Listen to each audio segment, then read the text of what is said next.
전능하사 천지를 만드신 하나님 아버지를 내가 믿사오며 그 외아들 우리 주 예수 그리스도를 믿사오니 이는 성령으로 잉태하사 동정녀 마리아에게 나시고 본디오 빌라도에게 고난을 받으사 십자가에 못 박혀 죽으시고 장사한 지 사흘 만에 죽은 자 가운데서 다시 살아나시며 하늘에 오르사 전능하신 하나님 우편에 앉아 계시다가 저희로서 산 자와 죽은 자를 심판하러 오시리라.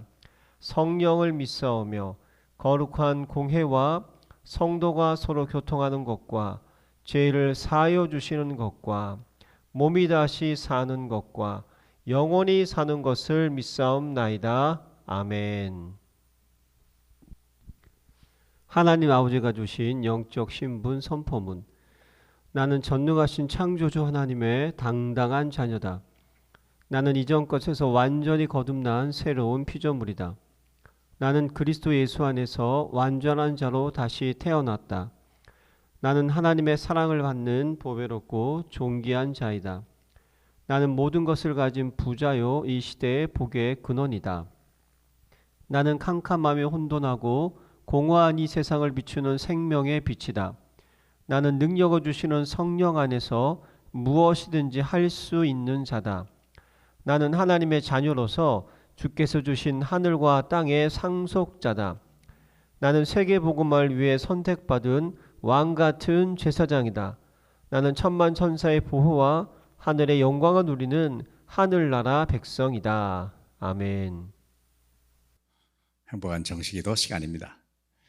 한 주 동안 묵상할 말씀은 일곱인을 떼기 전에 드리는 하늘 예배. 환난과 핍박, 문제가 옵니다. 문제 없는 세상은 없고 특별히 심판은 반드시 정해진 것입니다. 그때 우리가 뭘 할 거냐? 예배의 성공자밖에 없습니다. 하나님 앞에 예배해야 됩니다. 하나님을 만나야 됩니다. 하나님을 경배해야 됩니다. 그래서 우리가 반드시 이겨야 할 세 가지 시험이 있죠. 예배하면서 말씀 중에 어떻게 하면 말씀으로 이겨야 세상에 반드시 오는 시험이 있습니다. 어떻게 이기게 됩니까? 말씀으로.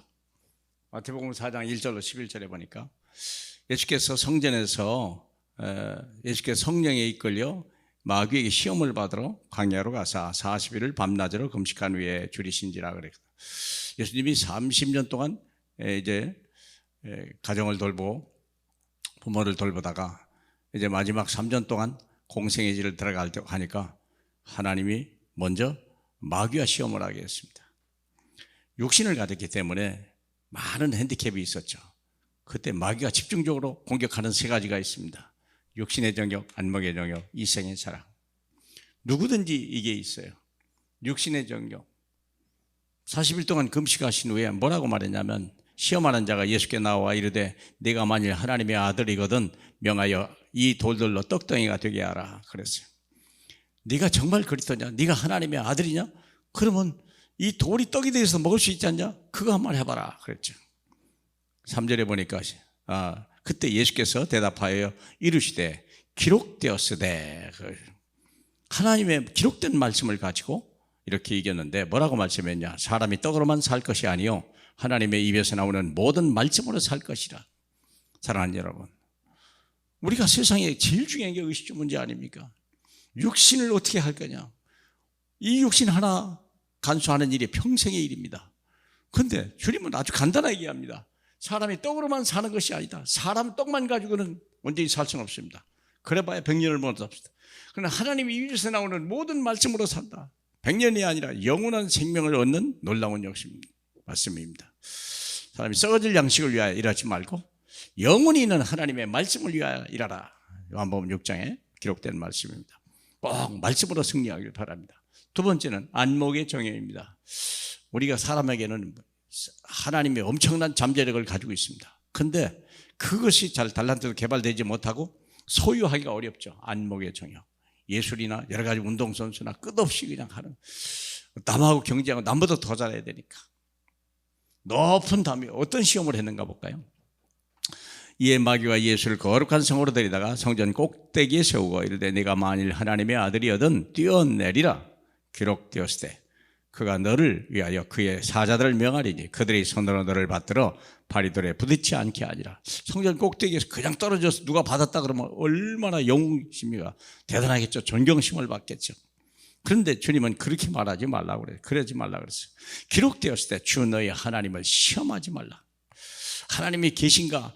내가 얼마나 하나님의 능력을 받는 사람인가 아닌가? 우리가 예수 믿고 구원받았어도요, 혹시 응답을 가지고만 역사하려고 그러죠? 아닙니다. 주님이 임마누엘 하신 것만 해도 우리는 큰 응답이요, 최고의 안목의 정욕입니다.